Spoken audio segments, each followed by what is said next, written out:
Okay, welcome to the shop. Today we're going to be building a swing out tire carrier for my truck.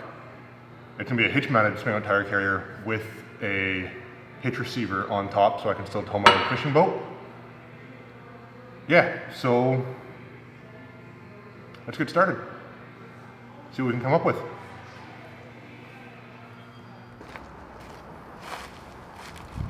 Okay, so first we need to measure and cut our main bar coming out of the hitch receiver. So that's going to be 7 inches all the way to the back. So we'll cut it about an inch shorter. We'll have a 6-inch piece of pipe going into the back there. And it'll come out probably about 6 inches, so it'll be a 12-inch overall cut. We'll go back inside and lay that up and see what we're thinking. And then from there we'll weld on, tack on the hitch receiver tube on top, and then we'll figure out how the rest of our tubes are going to lay out, and we'll go from there. Okay, so this is what we're going to be using as our main tube. It's a 2-inch by 2-inch 3/16 wall square tube. We're going to cut this at about 13 inches just to give us a little bit of extra leeway in case we want to space out our hitch receiver tube a little bit further out from the bumper. So we'll get this marked and then we'll get it cut on the cold cut saw and go dry fit it up and see where we're going to have our receiver tube layout.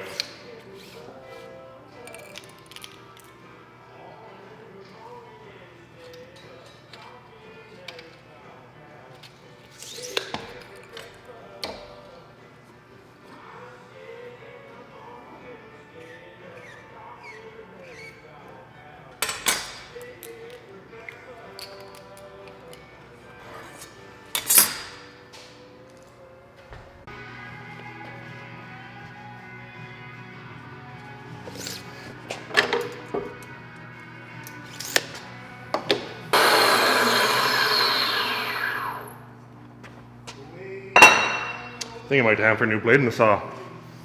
Let me know what you think down below in the comments.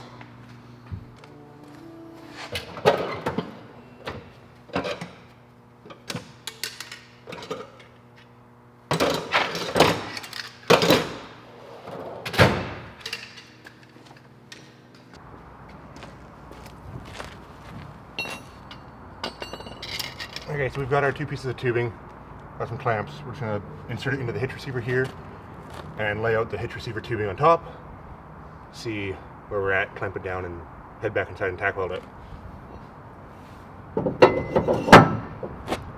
right now I've got the main tube in here at the bottom, put it into it, touch down and pull it back about an inch, and then I put the top receiver tube centered and flush with the front.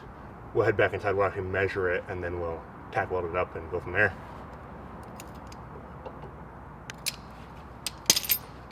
Clamps don't fit, we'll just mark it with a pen.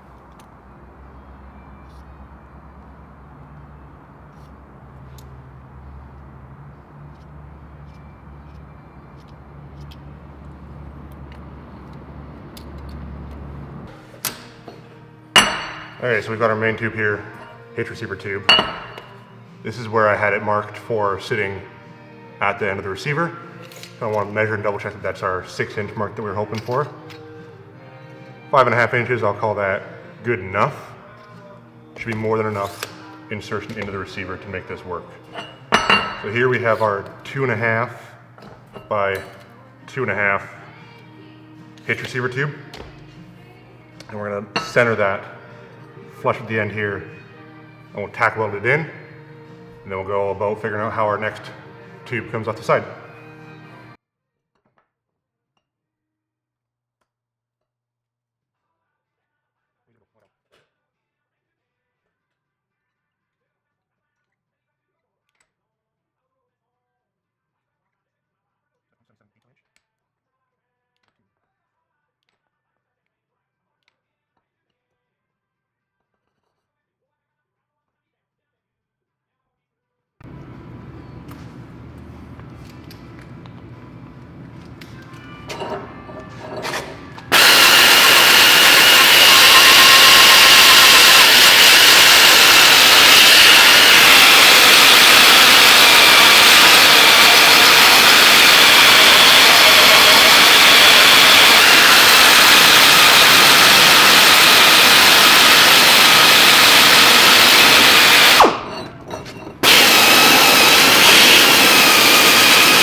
this again, hey?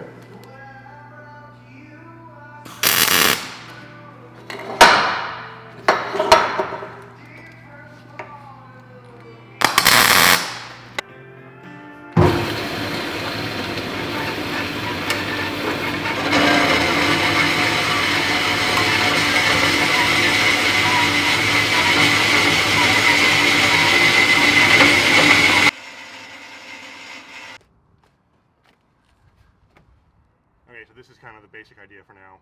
It's going to be cut on an angle here so it welds flush and flush to the top here. And then we're going to miter it here so that it comes back out flat, and then the swing arm is flat on top. Seems really complicated in my head, it's really not. This is just my first major fabrication type project, so we'll see how this goes. But what we need to do now is we need to figure out how to cut this angle here so that this sits flush.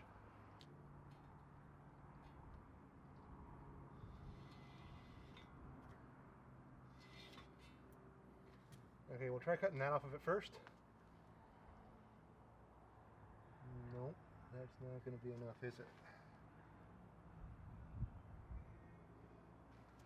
What we're going to do is we're actually just going to do it this way.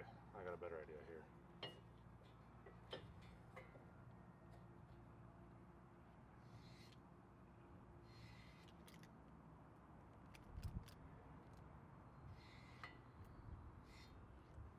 Okay, we'll cut that line.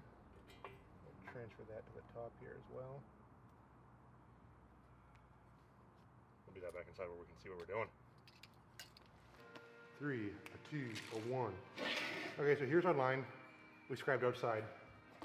We just did that by taking this square and putting it up square to the edge of the receiver stock we just welded up. And that'll give us the angle we want to cut. And then just a little bit of notching, and we'll be able to make this made up nice and tight. And then from there we'll figure out our miter here in the middle to get it to come back flat again. I'm gonna get this up in the saw, we'll get it cut, we'll get it cleaned up, and we'll test fit it again. Okay, so that looks like it's gonna be right on my line. We'll be good to go.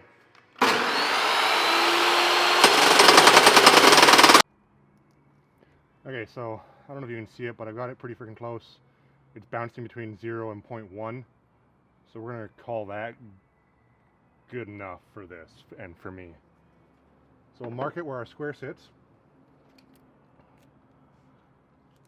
We'll get right in close to that square.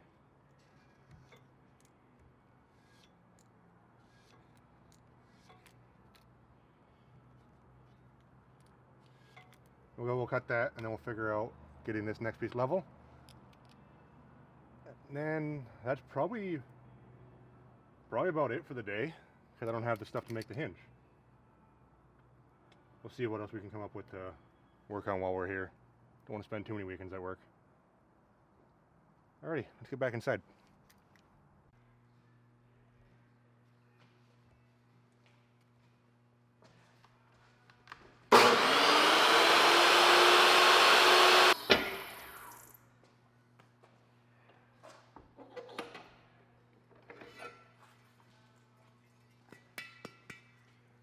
Okay, so now it's probably the time to label this while I still know what side is what. So we're going to do that right now.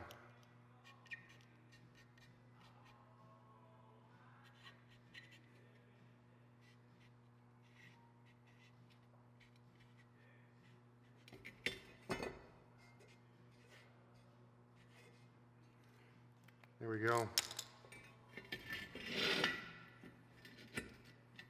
Now we'll deburr this, and if I've figured this out correctly, this should be it. We'll cut this to length, we'll weld this up, we'll figure out a gusset.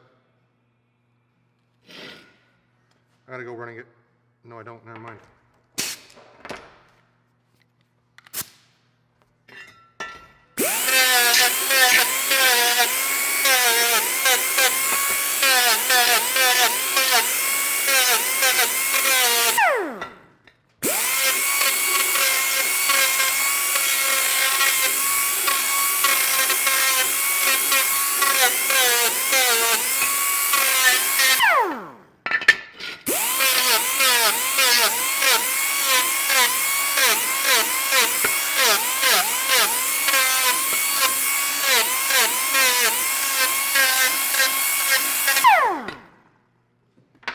Okay, so theoretically, if I tack weld that like that, should be good to go. So we'll get a couple tack welds in this thing and we'll take it outside and we'll put it back on this jack stand and see where we're at. Okay, so back inside, we have fixed the angle here so it sits up next to here. We've marked here and on the top here, center to center where I want it to sit. All we have to do now is we have to try and figure out how to notch it to fit around here so we get a nice, even, good quality weld. I've marked here where this lip interfaces with here. So now we're gonna just do some measuring with my depth gauge and we will mark it there, cut it out with the cutoff wheel, file it up, clean it up, buff it, finish weld here, adjust the notch, and weld this to that. Right on. Okay, so we've notched our tube. Gonna clean it up here in a minute with the buffer pad, and then we'll get ready for trying to figure out tack welding it on and getting this thing kind of taking shape. So first, let's just check and see how that's gonna look.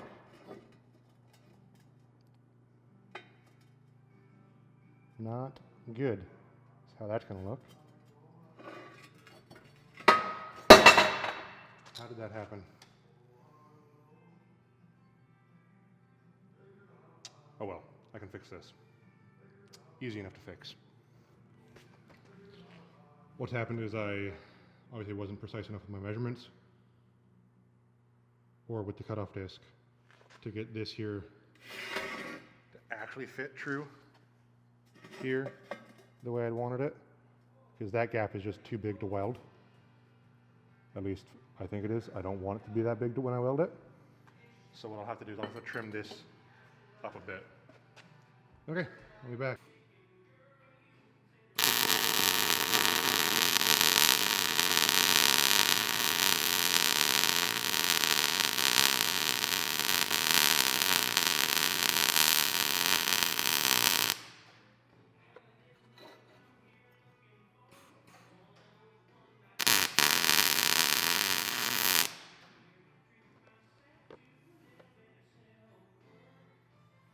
They're not my smoothest welds, but I feel like they're probably plenty strong.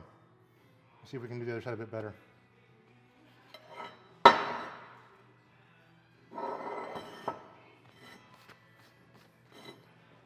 Forgot to prep this side, so we'll get in there and do that right now.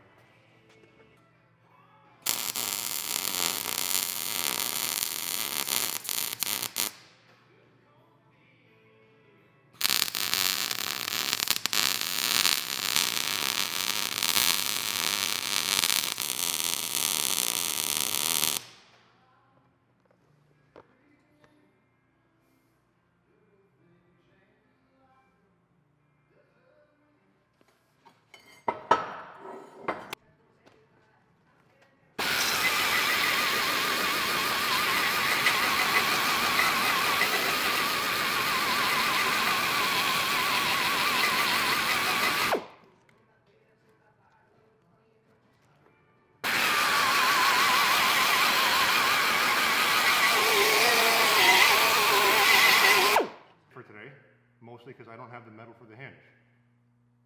Next time we work on this here in the shop, we will be using the lathe behind you there to machine a spindle and bore out some tube to make a sleeve for the bearing cups to sit in, and we'll be actually machining our own hinge for this. Right on.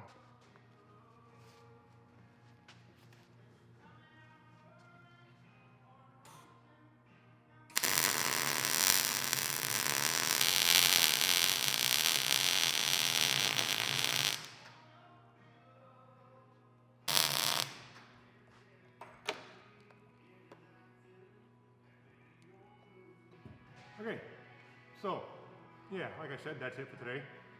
Next time we'll be on the lathe there behind you, turning out the spindle and the cover for the bearings to make the swing arm.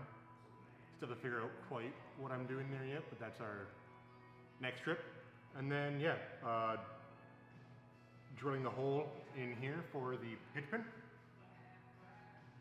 Here we go. Right on. See you all next time.